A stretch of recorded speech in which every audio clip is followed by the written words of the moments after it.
Holy Faith was founded in post-famine Dublin in response to the dire need for education in the city. It was an immediate response to the realities of the time. Sisters of the Holy Faith is a congregation founded by Margaret Aylward, who was a Waterford woman, born in 1810, and the daughter of wealthy Waterford merchants. She was educated at a local Quaker school, and from there she went to the Ursulines in Thurles. When she left school, she went to work with the Presentation Sisters as a volunteer in one of their schools in Waterford. That experience, along with her own education, gave her a great appreciation of the importance of education for those living in poverty. She was also not only educationally aware, she was politically aware. Her father would have been a friend of Edmund Rice, who was the founder of the Christian Brothers.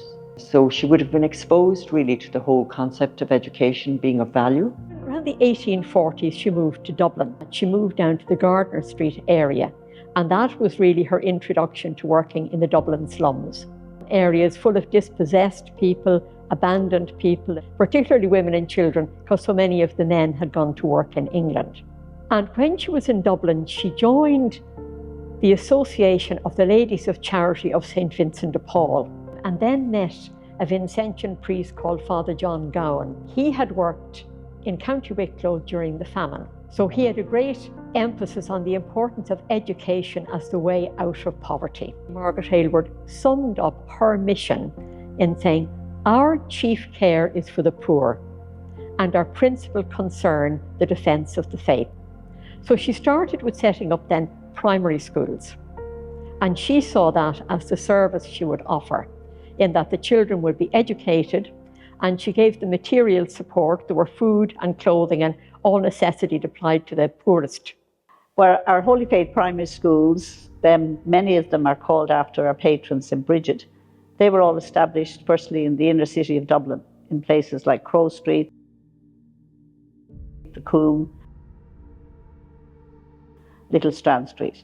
And then we ventured out to the outer suburbs like Finglas, Skerries, Greystones and Selbridge. In 1861, when Cardinal Cullen, who was then the Archbishop of Dublin, requested Margaret Aylward to do something about second-level education. And her first school was set up in Glasnevin as a boarding school. In addition, she would have established schools in the centre city, in Clarendon Street, in the Coombe, in Dominic Street, and then later on schools were established as far north as Skerries, as far south as Greystones, as far west as Selbridge, also in Finglas and in Killester. And one school was set up in 1924 in New Ross in Wexford as a boarding school. All of our Holy Faith schools now are managed by boards of management, and some of our members of the congregations are there as representatives of the Michaela Trust. In 1884, Margaret wrote, "These schools will always be schools of faith, a faith that is living and operative." That's why we are happy to be part of and to be supportive of the Michaela Catholic Schools Trust. Our membership of Michaela has been a great gift to the congregation. First of all, it has brought us into collaboration with so many other congregations, and Margaret Aylward was a great collaborator in her day, so she believed very much in working with her associates and collaborators. There's strength in numbers. We learn from each other. We have the support of each other.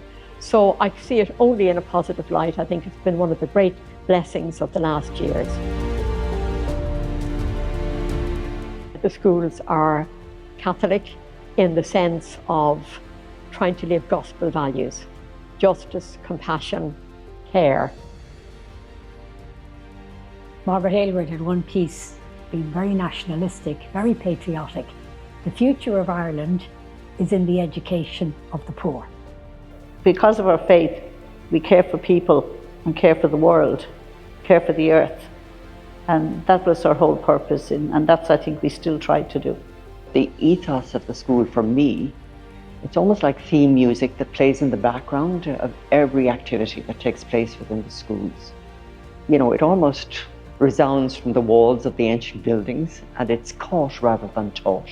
It's expressed very much so in the total development of the individual students, and it is incumbent on the boards of management really to ensure that the ethos is maintained, that a quality of life is not only for students but also for staff members at all levels, regardless of whether they're teachers or management, ancillary staff. The whole aim is to really ensure that everybody's experience is holistic. Our overseas mission started in the 1940s, and our first mission was to Trinidad in the West Indies in 1947.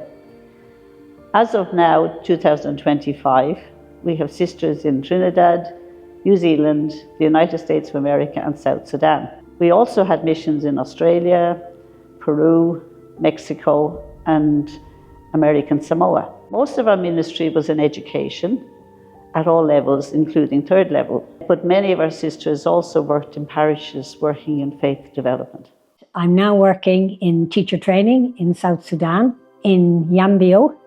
I'm in the Solidarity Teacher Training College.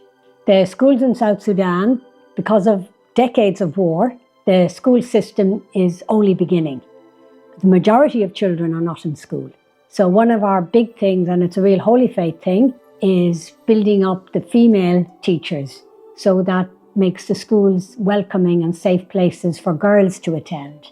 The church's missionary efforts, especially its investment in education, is really a wonderful, wonderful gift to society. I think the Irish missionary movement and the Irish Church's generosity in supporting overseas education, in health, in teacher training, is really bearing fruit. And there, as a Holy Faith sister, continuing the mission of Margaret Aylward.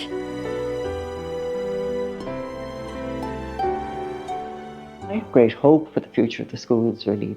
I think all of the time with the developments within education and the ongoing better training of teachers, they see how important it is to, help their students to be their best selves and to access their own gifts and to bring those to the fore and to use them. That the students coming out of our schools would be ready to feel themselves loved and appreciated, and in turn love and appreciate others and work to make society better.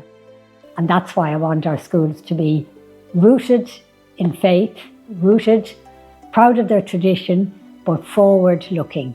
We're rearing children, raising children, equipping children, educating children, young people for the now and the future. I believe that Lekela will carry the histories of the congregations, and the main focus is the endurance of the values of a Catholic school into the future. Back to faith. Our hope, Constitution 66. Through the witness of our lives and through our work in the service of faith, we seek to form integrated and self-reliant persons who experience God in their lives.